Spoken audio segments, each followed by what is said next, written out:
لگاؤ میں تمہارے ساتھ ہوں، ہمارے علماء تمہارے ساتھ، لائٹنگ لگاؤ ہم تمہارے ساتھ ہیں، علماء تمہارے ساتھ ہے، جلوس نکالو علماء تمہارے ساتھ ہے۔ لیکن یہ کیا تم پٹاخے پھوڑنے لگے، تم کیک کاٹنے لگے، تم دل آزار نعرے لگانے لگے؟ نہیں، جلوس میں کسی کے خلاف نعرہ نہیں لگے گا، جلوس میں کسی کا دل نہیں دکھایا جائے، موقع اور بھی علیحدے کرنے کے، لیکن جس دن رحمت للعالمین کا جلوس ہوگا اس دن چلیں گے اس انداز سے کہ دنیا پکار اٹھے۔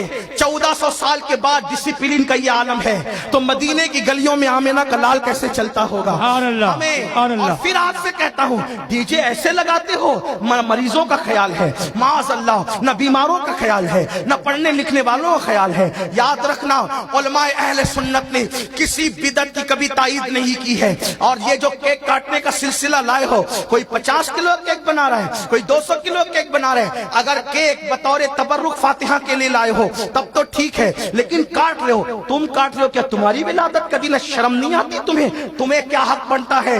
اگر عرف یہ ہے کہ ولادت جس کی ہے کیک وہ کاٹے گا، اگر عرف یہ، حالانکہ ہمارے یہاں اس کو مانتے ہی نہیں، تو لیکن تمہاری ولادت ہے جو تم کیک کاٹے ہو، ہوتے تم کون ہو؟ تمہیں کیا حق پہنچتا ہے؟ کوئی کتنا ہی بڑا بزرگ ہو، ولادت مصطفیٰ کے موقع پہ اگر عرف یہ ہو، میں یہ کوئی حکم نہیں لگا رہا ہوں، اگر عرف یہ ہو کہ جس کی ولادت ہے وہی کیک کاٹے، اگر عرف یہ ہے تو پھر نہ مجھے حق ہے نہ تمہیں حق ہے۔ اور رسول اللہ نے تو یاد رکھنا عبادت بھی یہود و نصارہ کی طرح کرنے کی اجازت نہیں دی۔ تم نبی کا میلاد یہودیوں کے طریقے مناؤ گے؟ رسول اللہ ہجرت سے پہلے، توجہ کرنا، دھیان دینا، میرے اور تمہارے نبی ہجرت سے پہلے سر میں مانگ نہیں نکالتے تھے۔ حضور کو مانگ نہ نکالنا پسند تھا، ایسے ہی سر زلفیں سجاتے تھے، مانگ نہیں نکالتے تھے۔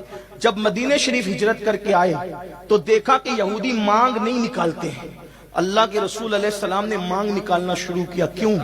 تاکہ کنگھی کرنے میں بھی یہودیوں کی مشابہت نہ ہو جائے۔ توجہ کریں، پھر دیکھا کہ 10ویں محرم کو یہود روزہ رکھتے ہیں، تو فرمایا یہ 10 کو کیوں روزہ رکھتے ہیں؟ وہ کہا موسیٰ علیہ السلام کو فرعون کے شکنجے سے نجات ملی اس لیے۔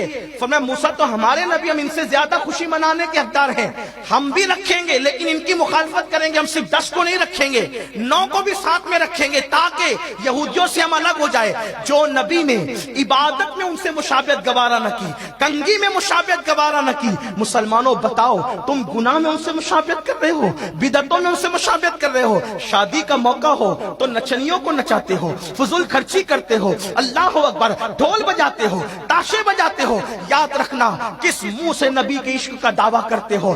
آپ کی ہماری بیٹیاں بازاروں میں بے پردہ گھومتی ہے، رسول اللہ کے دل پہ کیا گزرتی ہے؟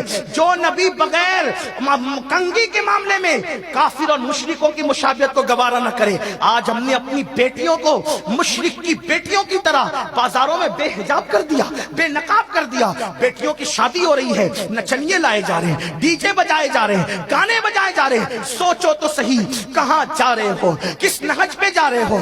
جب میلاد مصطفیٰ میں کسی کو بدعت کرنے کی اجازت نہیں ہے تو بیٹی اور بیٹوں کی شادی کے موقع پر بدعت کرنے کی اجازت کیسے ہو سکتی ہے؟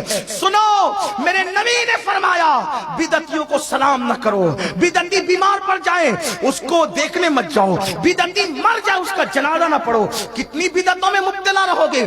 بدعت کا مطلب وہ نہیں ہے کہ جو اور لوگ بیان کرتے ہیں۔ ہم اہل سنت کے نزدیک بدعت کی جامع تعریف یہ ہے، رسول اللہ کی سنت کے خلاف کوئی نیا کام شروع کرنا یہ بدعت ہے، اور یہ بدعت جہنم میں لے جائے گی۔ جو حضور کا طریق ہے اس کے مقابل میں جو کام تم نیا شروع کرو گے، حضور کے کام کے مقابلے میں، سنت کے مقابلے میں بدعت ہے، وہ جہنم میں لے جائے گی۔ آقا نے اس کو جہنم کا کتا کہا ہے۔ اب آپ سے پوچھتا ہوں، کیا نبی کے گھر کی